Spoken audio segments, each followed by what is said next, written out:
하는 모든 성도님들에게 하나님의 은혜와 축복이 가득한 시간 되시기를 주님의 이름으로 축원합니다. 우리 서로 인사하겠습니다. 모든 것이 하나님의 은혜입니다. 인생의 겨울이 오기 전에 라는 제목으로 말씀을 함께 받겠습니다. 우리가 인생의 겨울이 오기 전에 무엇을 준비해야 할 것인지를 오늘 생각해 보겠습니다. 요즘 노후 설계, 인생 설계 이런 말들이 유행하죠. 그런데 이 노후 설계, 인생 설계의 발목을 잡는 세 가지 착각이 있다고 합니다. 첫째는 80세 이후는 없다 이렇게 생각한다는 것입니다. 그러니까 대부분의 인생 설계를 하는데 80세 이후를 설계 계획을 하지 않는다는 것입니다. 거의 없다고 합니다. 그런데 요즘 이런 말들이 있죠. 재수 없으면, 세상 말입니다, 재수 없으면 100세까지 산다. 아무 준비 없이 이제 은퇴하고 노년을 맞았는데 100세까지 사는 것은, 준비가 없이 그렇게 사는 것은 재앙입니다. 그래서 끔찍하죠. 그리고 두 번째는 죽음이 어느 날 갑자기 조용히 찾아온다는 착각입니다. 죽음은 그렇게 찾아오지 않죠. 우리가 인생 사는데 최소한 짧게는 2년에서 3년, 그리고 길게는 10년 이상 그렇게 아프고 병들고 그렇게 살다가 죽는 겁니다. 그러니까 죽음은 그 꿈처럼 그렇게 갑자기 조용히 오지 않는다는 겁니다. 그리고 세 번째는 자녀가 자신의 노후라고 이렇게 생각한다는 것입니다. 그래서 우리가 잘 알죠. 교육열, 자녀 사랑 대단히 높아서 소득 대비 자녀에게 투자하는 가장 투자 많이 하는 나라가 우리나라라고 합니다. 소득 대비해서. 그래서 그것을 자녀 리스크라 이렇게 말을 합니다. 전부 다 자녀에게 투자했는데 그 자녀는 부모의 삶을 오롯이 책임져 줄 수 없다는 것입니다. 우리나라 조사를 작년에 해봤는데 2030 세대 중에 이제 일이 없는데 일을 찾지 않고 있는 사람, 찾는 사람 빼고 일이 없는데 일을 찾고 있지 않는 2030이 67만 정도가 되고요. 그 중에 63%는 부모님에게 의지해서 부모님에게 용돈을 이렇게 타서 쓰는 이런 세대였다고 합니다. 그러니까 이 사람들을 가리켜서 뭐라고 부르냐면 캥거루족이라 그렇게 부릅니다. 캥거루가 자기 아이를 이 주머니에 넣고 키우잖아요. 그런데 캥거루가 이 말을 대단히 싫어한다고 합니다. 왜냐하면 캥거루는 6개월에서 1년이면 그 독립시켜가지고 자기 혼자 뛰어노는데 우리 이 나라 사람들은 한없이 자녀를 이렇게 그 뒷바라지를 한다는 것입니다. 그래서 우리가 우리의 인생에서도 세상의 삶에서도 은퇴 후를 잘 준비하는 것, 노년을 잘 준비하는 것도 참 지혜이고 필요하고 매우 중요하다는 것을 요즘 참 많이 강조하죠. 맞이하고 나면 그때는 늦습니다. 미리 준비하고 계획해야 된다는 것입니다. 그래서 삶의 질을 향상시키는 네 가지가 있대요. 그게 무엇이냐면 첫째는 이동이에요. 자기 발로 이동할 수 있어야 돼요. 노년을 잘 준비하는. 그래서 다리가 튼튼해야 돼요. 그리고 두 번째는 자신의 몸을 자기가 씻을 수 있어야 된다는 겁니다. 그리고 세 번째, 네 번째는 잘 먹고 잘 배출하고 하는 거예요. 교회에서 참 이런 것도 가르쳐주고 교회 좋습니다. 우리가 인생의 계절, 그 전에 이 자연의 계절을 준비하는 것도 참 필요하죠. 그래서 우리가 겨울을 준비하기 위해서 김장을 하기도 하고, 또 예전 같은 경우에는 월동 준비를 하고, 또 장작을 쌓아두고 이렇게 준비해야 됩니다. 그렇게 준비하지 않으면 유난히 겨울을 춥게 맞이하는 것입니다. 우리는 이제 2025년을 한 달도 채 남겨두지 않고 있습니다. 평상시에도 우리가 자신의 삶을 잘 돌아보고 점검하고 이 인생의 겨울을 또 우리 인생을 잘 마무리를 준비한다는 것이 참 중요하죠. 평상시에도 오늘을 마지막처럼 살 수 있다면 그것만큼 지혜로운 그런 사람은 없을 것입니다. 우리가 이제 이 계절의 겨울을 준비하면서 오늘 사도 바울은 인생의 겨울을 함께 준비하고 있는데, 우리가 이 계절의 겨울 이제 앞에서 우리 인생의 겨울을 한번 돌아보고 잘 준비하는 그런 시간이 되었으면 좋겠습니다. 인생의 겨울을 준비한다는 것은 은퇴 준비보다 혹은 겨울 준비보다 훨씬 더 100배 1000배 중요한 그런 것일 겁니다. 인생의 겨울, 우리가 해년마다 1년이면 꼭 이 설교했습니다. 인생의 겨울 전에 겨울을 준비하자 하는 거 했는데, 오늘도 다시 한번 말씀을 상고하면서 은혜의 시간 되시기를 바랍니다. 첫 번째로, 인생의 겨울을 우리가 준비하기 위해서 무엇을 점검해야 됩니까? 구원을 점검해야 한다라고 우리가 말씀했습니다. 18절을 우리 함께 읽어보겠습니다. 시작. 주께서 나를 모든 악한 일에서 건져내시고 또 그의 천국에 들어가도록 구원하시리니 그에게 영광이 세세 무궁토록 있을지어다. 아멘. 바울은 지금 이 편지를 아주 칙칙한 로마의 흙으로 된 감옥 안에서 이 편지를 쓰고 있습니다. 그 로마의 감옥은 역사의 자료를 보면 환풍기가 하나밖에 없어요.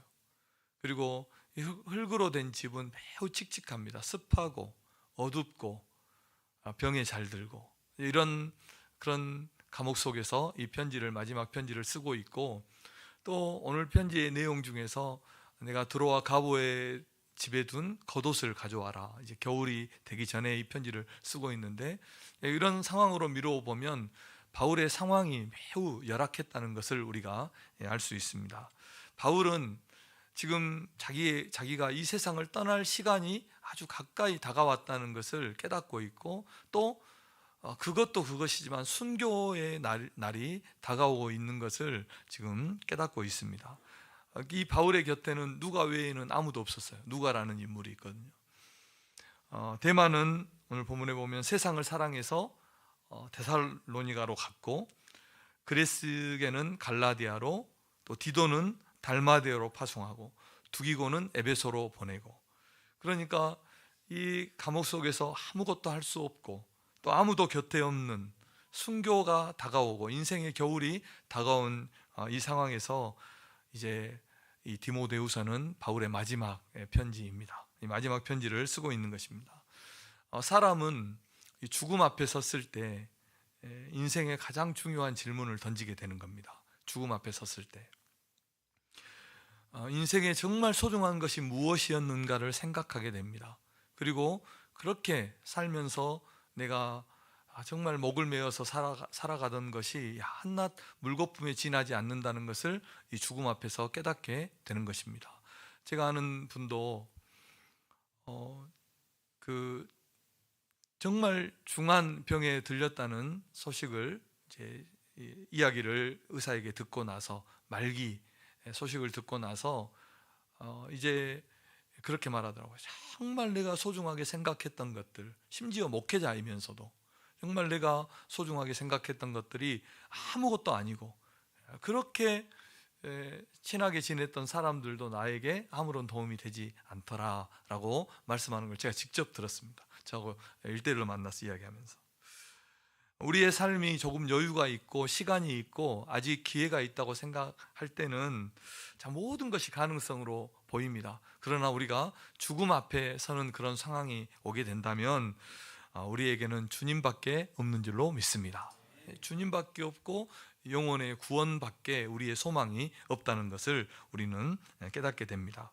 그런데 오늘 바울을 보면, 디모데후서 전체를 읽어보든지 오늘 본문을 읽어보면 죽음 앞에 서 있는 사람이라고 말할 수 없을 정도로 아주 담대한, 그리고 어떤 인생의 허무나 헛됨이 느껴지지 않는 그런 바울의 모습을 우리가 볼 수 있습니다. 왜냐하면 바울은 이 구원의 확신 가운데 서 있었기 때문이라는 것입니다.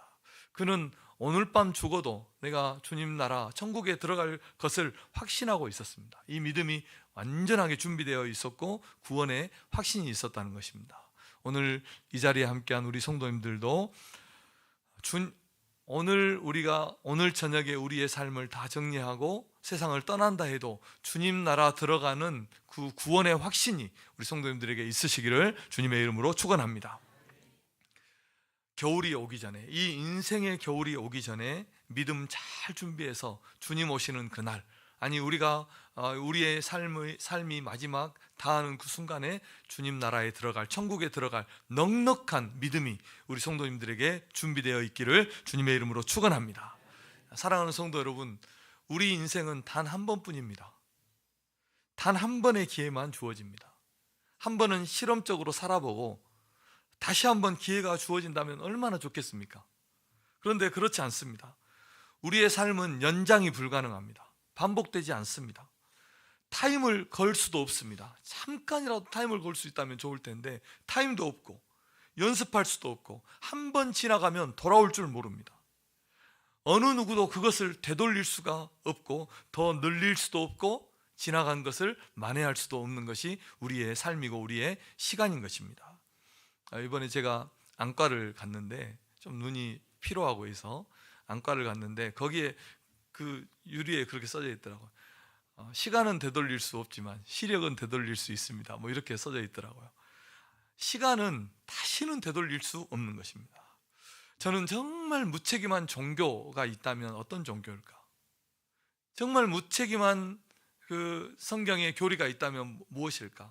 이 말씀 준비하면서 생각해 봤는데, 무책임한 종교는 그 인생이 죽으면 다시 뭔가로 태어난다는 종교. 다시 끝없이 뭔가로 태어난대요. 얼마나 무책임합니까? 이런 일이 있습니까? 우리의 인생에서 한번 지나간 것이 다시 돌아올 수 있습니까? 그런 것이 없습니다. 인생 한 번 지나간 시간은 다시는 뒤로 돌아가지 않습니다. 그리고 또 교리가 있다면 만인 구원설, 모두가 구원받는데요. 이런 무책임한 발언이 어디가 있겠습니까? 성경을 보십시오. 천국과 지옥이 분명히 있고 역사가 끝나는 그 순간에 하나님 앞에 심판받아서 영원한 심판을 받든지 영원한 구원을 받든지 둘 중에 하나지 않습니까? 그런데 만인 모두가 구원받는데요. 이건 정말 무책임한 일이죠. 우리 인생은 영원하지 않습니다. 다시 기회가 주어지지 않는다는 것입니다. 그래서 이 유한한 삶에서, 이 끝이 있는 우리의 삶에서 우리가 반드시 준비되어 있어야 되는 단 한 가지가 있다면 그것은 예수 믿고 구원 얻는 믿음인 줄로 믿습니다. 예수 믿고 구원 얻는 것.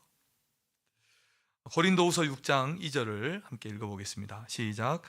이르시되 내가 은혜 베풀 때에 너에게 듣고 구원의 날에 너를 도왔다 하셨으니 보라 지금은 은혜 받을 만한 때요 보라 지금은 구원의 날이로다. 아멘. 지금은 은혜 받을 만한 때고 지금은 구원의 때임을 믿으시기를 바랍니다.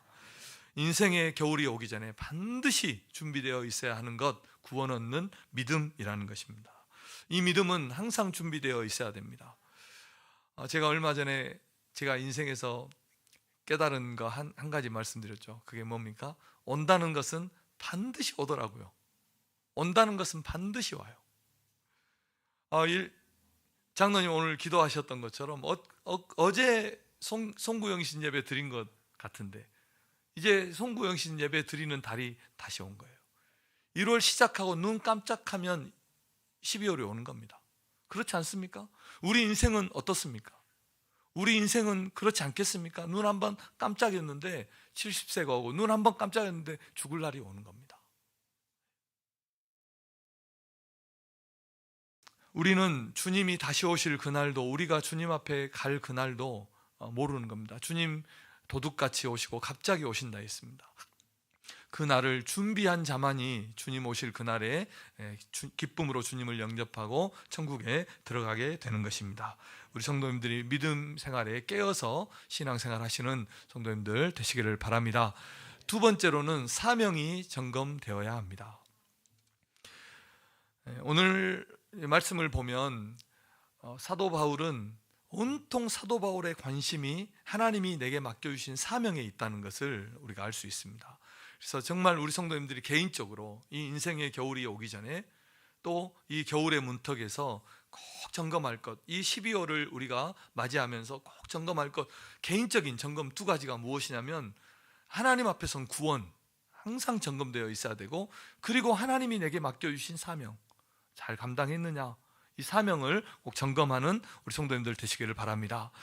오늘 바울은 수많은 이름들을 말하면서 그 모든 이름들의 그 자기가 얼마나 하나님이 내게 맡겨주신 그 사명에 관심이 있는가를 보여줍니다. 10절에 데마는 세상을 사랑해서 데살로니가로 갔다고 했는데 그 사명 감당하지 않고 세상으로 가버렸다는 그런 의미가 들어있는 것입니다.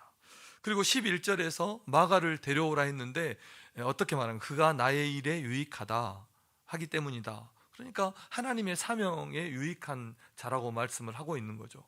그렇게 디모데를 오기를 원하는 것은 무엇입니까? 디모데에게 자기가 받은 그 사명을 잘 전수해주고 마지막으로 전수해주고 세상을 떠나기 위한 그런 것 때문입니다. 알렉산더가 바울을 그렇게 괴롭혔잖아요. 그리고 너도 그를 주의해라 했는데 개인적으로 괴롭혀서 그 알렉산더를 주의하라는 것이 아니라 그가 우리의 일을 심히 대적했다. 복음 전하는 그 일을 대적했기 때문에 그를 주의하라고 말씀을 하고 있는 것입니다. 친구들 이야기는 왜 했습니까? 내가 로마에 와서 복음을 변호할 때 친구들이 나를 변호해 주지 않고 내게 돌아섰지만 그들에게 허물을 돌리지 말아라. 그러니까 바울은 그냥 개인적인 감정, 개인적인 서운함을 또 개인적인 부탁을 하기 위해서 제목은 사사로운 부탁 이렇게 우리 성경에는 기록되어 있지만 그것을 위해서 사람들의 이름을 열거하는 것이 아니라 하나님의 복음의 사명을 위해서 그가 어떻게 지금 이 마지막을 보내고 있는가를 우리가 알 수 있는 것입니다. 온통 바울의 관심은 하나님이 내게 맡겨주신 사명에 있다는 것입니다. 사도행전 20장 24절을 함께 읽어보겠습니다. 시작.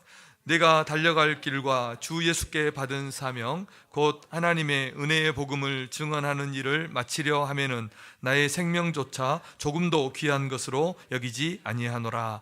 아멘. 이 말씀을 저는 읽을 때마다 충격을 받고 어떻게 이렇게 살 수가 있을까? 그리고 나도 이와 같이 살아야 되겠다 하는 그런 마음이 드는 구절입니다. 저는 확신합니다. 하나님께서 우리를 지으시고 구원하신 이유는 하나님이 맡기실 사명이 있기 때문에 우리를 구원하신 줄로 믿습니다. 우리는 하나님께서 내게 주실 그 사명 때문에 지으셔서 이 땅을 살아가고 있고 그렇게 구원받은 하나님의 사람이라는 것입니다. 하나님께서 나를 부르실 때는, 나를 구원하실 때는 나를 통해서 이루실 분명한 하나님의 사명이 있는 줄로 믿으시기를 주님의 이름으로 축원합니다. 그래서 우리가 정말 진짜 인생을 살고 싶다면 이 구원의 믿음 그리고 하나님이 내게 주신 사명을 발견하는 우리 성도들이 되어야 할 줄로 믿습니다. 오늘을 우리가 세상을 살아갑니다. 그런데 오늘을 살아갈 이유가 분명히 있는 사람과 없는 사람은 다를 겁니다. 오늘을 내가 살아갈 이유가 있는 사람, 이게 사명의 사람입니다. 그것보다 멋진 인생은 없을 것입니다. 제가 몇 번 이렇게 강조한 말인 것 같은데 우리가 우리 인생의 마지막 날 딱 주님 앞에 섰을 때 하나님께서 우리에게 물어보실 것이 두 가지가 있을 겁니다. 직접 물어보실지 어쩔지 모르겠어요. 주님 나라 갔을 때. 그런데 첫째는 뭐냐면 이 땅에 살 때 예수 잘 믿었느냐? 이 믿음 구원 때문에 예수 믿는 믿음 물어볼 겁니다. 그리고 또 한 가지는 뭡니까? 내가 너에게 맡겨준 사명, 내가 너에게 맡겨준 직분, 사명 잘 감당했느냐? 이거 두 가지 물어볼 겁니다.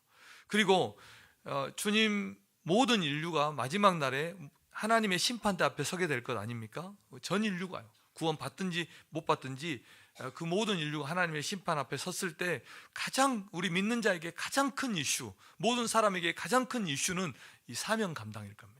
이 땅에서 어떻게 살았느냐, 하나님의 뜻대로 살았느냐, 주신 사명을 감당했느냐, 이것이 가장 큰 이슈일 겁니다. 그러니까 우리 성도들의 이 땅의 삶도 가장 중요한 것이 무엇입니까? 하나님이 내게 주신 삶임을 믿으시기를 주님의 이름으로 축원합니다. 우리는 이 세상을 먹고 살기 위해서 사는 것이 아닙니다. 주님이 주신 사명을 위해서 사는 존재라는 것을 우리 성도님들 꼭 기억하시는 성도님들 되시기를 주님의 이름으로 축원합니다. 킴벌이라는 주일학교 선생님이 있었죠.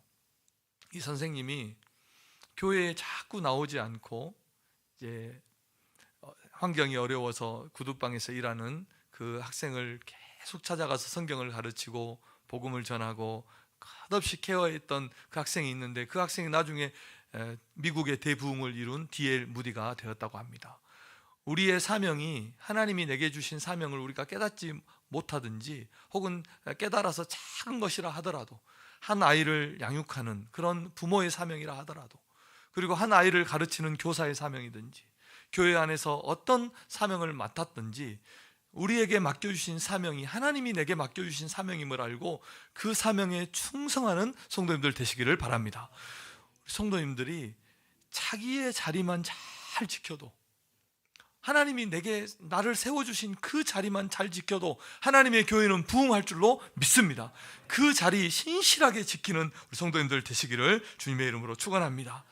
인생의 겨울이 오기 전에 하나님이 우리에게 아직 생명 주시고 우리에게 건강 주시고 우리에게 시간이 있고 하나님이 주신 직분과 사명이 있을 때 주님 주신 사명 잘 감당하고 헌신하고 충성하는 우리 성도님들 되시기를 다시 한번 주님의 이름으로 부탁드립니다. 마지막 세 번째로 관계를 점검해야 합니다. 우리 옆 사람에게 그렇게 한번 축복하겠습니다. 관계를 점검해야 합니다. 오늘 본문에만 16명의 이름들이 거론되는데 바울이 이런 관계들을 다 말씀을 하고 있습니다.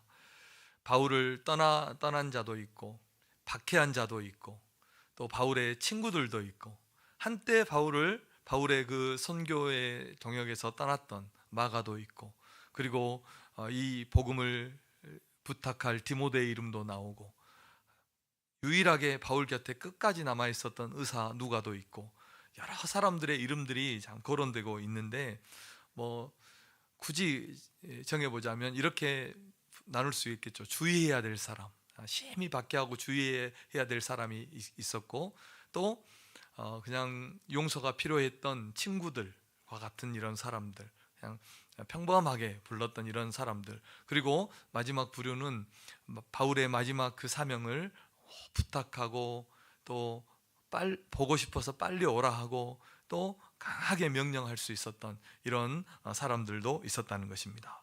자, 우리가 이 땅을 살아가면서 하나님의 교회에 또 하나님 앞에 어떤 사람이 되어야 될까요? 만약 바울이 우리 교회에서 이렇게 오랜 동안 이렇게 목회하다가 바울이 마지막 떠나면서 우리 성도들을 누군가에게 이렇게 편지를 하면서 말할 때 주의해야 될 사람은 아닙니까? 아니면 어쩌면 그냥 평범한 성도는 있지 않겠습니까? 아니면 바울이 마지막 숨을 거두면서 자기의 모든 사역을 오롯이 맡기고 부탁하고 충성하라고 그렇게 말할 그런 사람입니까? 우리는 어떤 성도가 되어야 할 것인가를 우리 말씀을 통해서 생각하시면서 마지막 바울의 곁을 지켰던 누가처럼, 그래서 누가는 사실은 디모데보다 더 귀하게 쓰임 받았죠. 바울의 인생에서 누가복음 사도행전 기록하면서 거의 사도급으로 쓰임 받았던 사람이 누가였어요.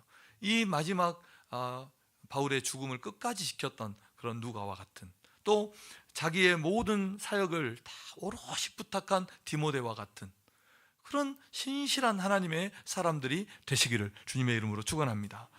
자, 우리가 어렵다 해도 관계만큼 어려운 게 있을까요? 세상에서 가족이나 친구나 직장 동료나 또 성도나 여기에서 이 관계가 참 어렵고 최고의 기술을 요하는 것이 관계인 것 같습니다.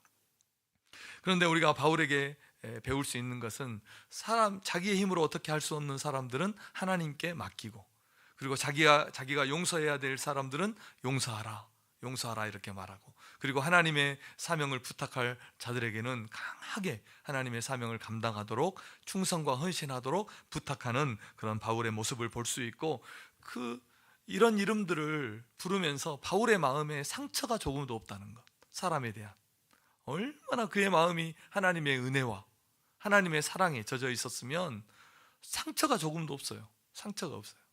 용서하고 이해하고 충성하라고 명령하는 이런 바울의 모습을 우리가 볼 수가 있습니다.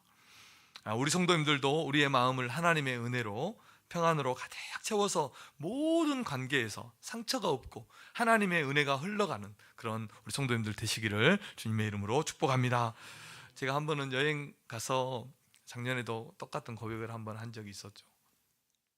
그 가이드가 이틀째 되던 날 그 해가 뉘어뉘어 지는데 그렇게 말을 하더라고요.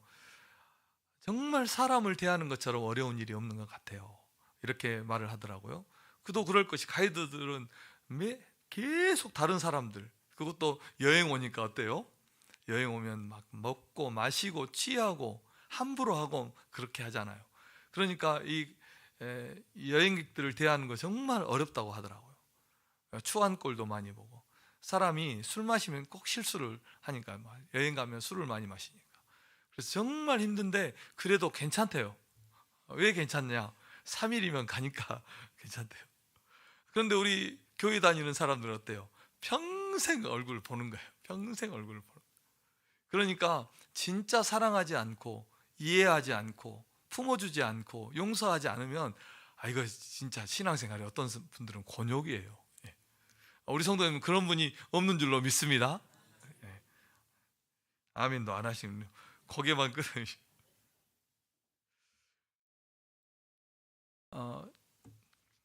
또 말하겠습니다. 그 한 스피드 퀴즈에서 할아버지 할머니 예전에 서세원이 그 퀴즈 사회를 봤던 거예요. 쇼츠도 많이 있고 그러더라고요. 보면 할아버지 할머니들 대상으로 스피드 퀴즈 내는 그런 프로그램이 있었어요. 거기에서 할아버지가 할머니에게, 자기 할머니에게 퀴즈를 내는데, 이제 그 퀴즈 제목 답이 뭐냐면 천생연분이었어요. 그래서 할아버지가 이렇게 물어봤어요. 당신과 나를 뭐라고 부르지? 그러니까 할머니가 원수. 아니라고, 내자라고. 그러니까 평생 원수 그랬다는 거예요. 자, 사랑하는 성도 여러분, 우리의 관계를 잘 돌아보십시오. 정말 사랑해야 될 사람을 원수로 지내고 있지는 않습니까? 용서해야 될 사람을 용서하지 못하고 그 마음에 무거운 짐을 지고 미워하고 또 주고 받고 그렇게 살고 있지는 않습니까? 우리가 어떻게 할 수 없는 문제, 어떻게 할 수 없는 사람을 끌어안고 마음에 고생하고 있지 않습니까? 우리의 관계를 잘 점검하고 돌아보아서 이해할 것은 이해하고 용서할 것은 용서하고, 그리고 하나님께 맡길 것은 맡기고 사랑하고 섬김으로 살아가시는 우리 성도님들 되시기를 주님의 이름으로 축복합니다. 말씀의 결론입니다. 성도는 우리 인생의 겨울이 오기 전에 구원을 점검하고 또 사명을 점검하고 관계를 점검해야 됩니다. 계절의 겨울이 반드시 찾아오듯이 인생의 겨울도 반드시 찾아옵니다. 그리고 우리는 그 인생의 겨울이 언제 올지 모르는 것입니다. 시간을 돈으로 살 수 있다면 얼마 정도 할까요? 시간을 돈으로 살 수 있다면 부르는 게 값이지 않겠습니까? 우리는 그렇게 소중한 시간을 살고 있는 겁니다. 값으로 살 수도 없는데 그 소중한 시간을 우리가 살고 있다는 것입니다. 그러므로 이 소중한 시간을, 인생의 겨울이 오기 전에 아름답게 또 멋지게 정말 은혜스럽게 우리의 삶을 살아가는 우리 성도들이 되어야 할 줄로 믿습니다. 가정생활에도 겨울이 옵니다. 부부가 20년, 30년 같이 살다 보면 서로 귀한 줄 모릅니다. 그래서 남편이 여보 배고파 하는 이런 말이 이제 곧 사라질 날이 옵니다. 얼른 씻고 식사하세요 이런 말도 곧 사라지고 싸늘한 벽만 나를 맞는 그런 날이 곧 오는 것입니다. 부모님을 섬길 시간, 자녀를 신앙으로 양육할 시간, 형제를 사랑할 시간 잠깐뿐입니다. 눈 깜짝할 사이에 가버립니다. 서로 귀한 줄 알고 서로 아끼고 속 썩이지 말고 겨울이 오기 전에 사랑하고 용서하고 이해하는 우리 성도님들 되시기를 바랍니다.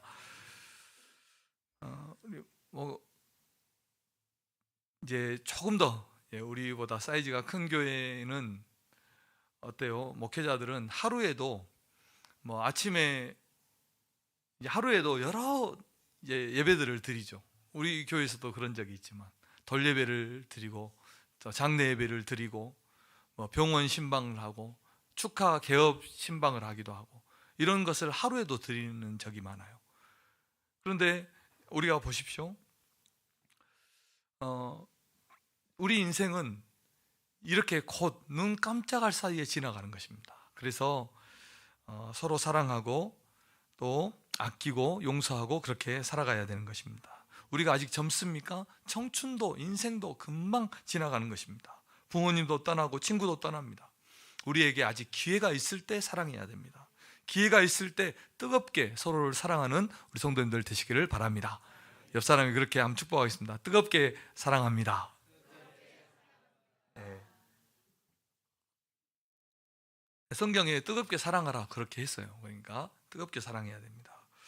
예배에도 겨울이 옵니다. 지금 드리는 이 은혜로운 예배를 그리워할 날이 옵니다. 교회 일에도 사명에도 겨울이 옵니다. 주일에 봉사하고 아이들 가르치고 목장 교제하고 섬기고 신방하고 찬양대에서 찬양하고 그런 일에도 겨울이 오는 것입니다. 언제 옵니까? 곧 옵니다. 이게 팩트입니다. 그래서 우리 성도님들이 오늘이 마지막인 것처럼 주님 사랑하고 서로 사랑하고 주의 일에 충성하는 성도님들 되시기를 바랍니다. 우리 인생은 일방통행입니다. 한 번 지나면 다시 돌아오지 않습니다.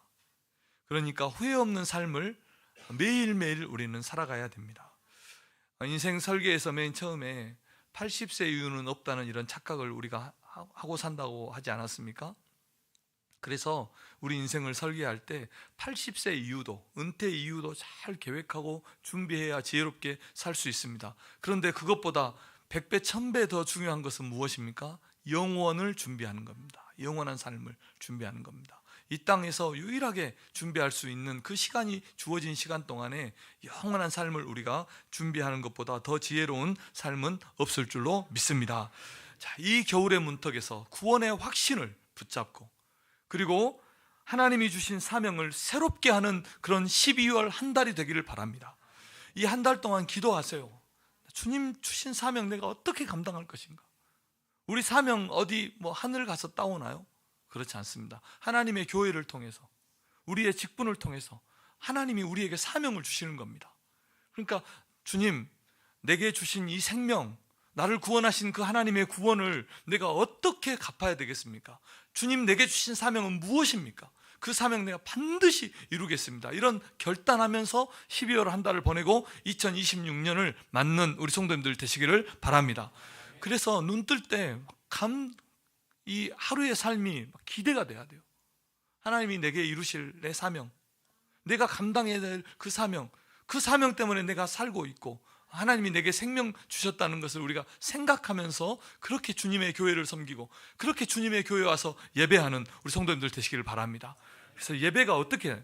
예배가 뜨거워야 돼요. 우리 성도들은 하나님 만날 생각 때문에, 하나님의 사명 감당할 일 때문에 교회 오는 발걸음이 막 활기차. 늦어가지고 뛰어오는 게 아니라 주님 빨리 만나고 싶어서, 주님 사명 감당하고 싶어서 그렇게 청년 갈렙처럼 살아가시는 우리 성도님들 되시기를 바랍니다. 그리고 마지막에 관계를 회복하십시오. 우리의 삶은 관계로 되어 있어서 관계가 불편하면 불편합니다. 관계가 바르지 않으면 불행합니다. 관계를 행복하게 만드셔서 삶이 행복하고 가정도 교회도 또 이웃과의 관계에서도 행복한 삶 살아가시는 우리 성도님들 되시기를 바랍니다. 기도하겠습니다. 하나님 아버지 감사합니다. 인생의 겨울이 오기 전에 우리가 꼭 점검해야 되는 것들을 이 겨울의 문턱에서 반드시 점검하고 항상 깨어있는 우리 성도들 되게 하여 주시옵소서. 예수님 이름으로 기도드립니다. 아멘.